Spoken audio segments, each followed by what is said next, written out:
ఒక గొప్ప బిలీనియర్కి ఒక బిచ్చగాడికి మధ్య జరిగే కథ. వాళ్ళిద్దరికీ ఉన్న లింక్ ఏంటి, అసలు ఎలా జరిగింది ఏంటి అనేది ప్రధానమైన స్టోరీ.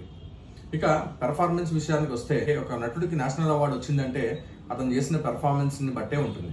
అలాంటిగా ఈ సినిమాలో మనం ధనుష్ మనకు కనిపించాడు, కేవలం దేవా అనే క్యారెక్టర్ మాత్రమే కనిపిస్తుంది. అలాంటి పాత్రలో, బిచ్చగాడి పాత్రలో ఒదిగిపోయాడు. సహజంగా ధనుష్ని ఆ రకంగా మనం అయితే ఊహించుకోలేము, కానీ అతను చేసిన పెర్ఫార్మెన్స్ అద్భుతం అని చెప్పాలి. ఇక నాగార్జున విషయానికి వస్తే ఆయన గురించి స్పెషల్గా చెప్పాల్సిన అవసరం లేదు.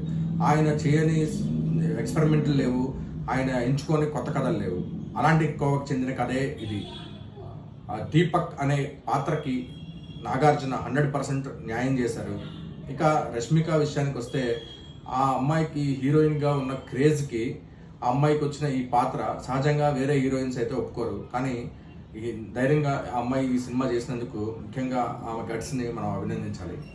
దర్శకుడు శేఖర్ కమ్ముల గురించి చెప్పాలంటే, శేఖర్ కమ్ముల ఇప్పటిదాకా ఆయన చేసిన ఆనంద్, గోదావరి ఇలాంటి సినిమాలన్నీ ఒక కైండ్ ఆఫ్ సెగ్మెంట్కి చెందిన సినిమాల్లాగా చెప్పవచ్చు.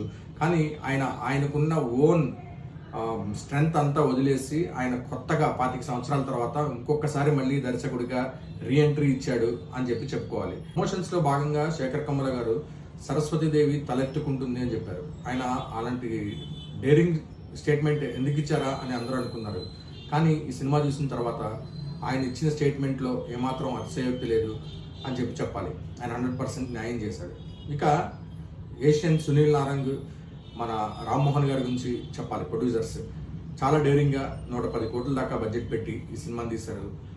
ఆయన చేసిన ఎఫర్ట్కి ఈ సినిమా 100% ప్రొడ్యూసర్స్గా సక్సెస్ అయ్యారని చెప్పాలి. ఇక ఈ సినిమా నెగిటివ్ విషయానికి వస్తే, కేవలం లెంత్ ఒకటే కొంచెం నెగిటివ్ అనిపిస్తుంది మనకి. ఫస్ట్ హాఫ్ కొద్దిగా తగ్గించి ఉంటే బాగుండేది. బట్ ఓవరాల్గా ఈ సినిమాలో చాలా పాజిటివ్ పాయింట్స్ ఉన్నాయి. మనం ముఖ్యంగా దేవిశ్రీ ప్రసాద్ మ్యూజిక్, శేఖర్ కమ్ముల లాంటి టీం రాసిన డైలాగ్స్ చాలా హృదయాన్ని అతుకుంటాయి. ముఖ్యంగా సెకండ్ హాఫ్లో ఉన్న ఎమోషన్ సీన్స్ బాగా కనెక్ట్ అవుతాయి. ఇక్కడ నుంచి ఎవరైనా బిచ్చగాడు రోడ్డు మీద కనిపిస్తే ఇప్పుడు వాళ్ళ మీద ఉన్న చూపు, చూసే కోణం మారిపోతుంది మనందరికీ.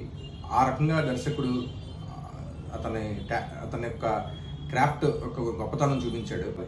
ఇక ఓవరాల్గా ఈ సినిమా గురించి ఒక మాటలో చెప్పాలంటే, మనం మిస్ అవ్వకుండా చూడాలి అని చెప్పాలి. ఎందుకంటే హీరోలు, హీరోయిన్లు మనకెవరూ కనిపించరు, కేవలం పాత్రలు మాత్రమే కనిపిస్తాయి.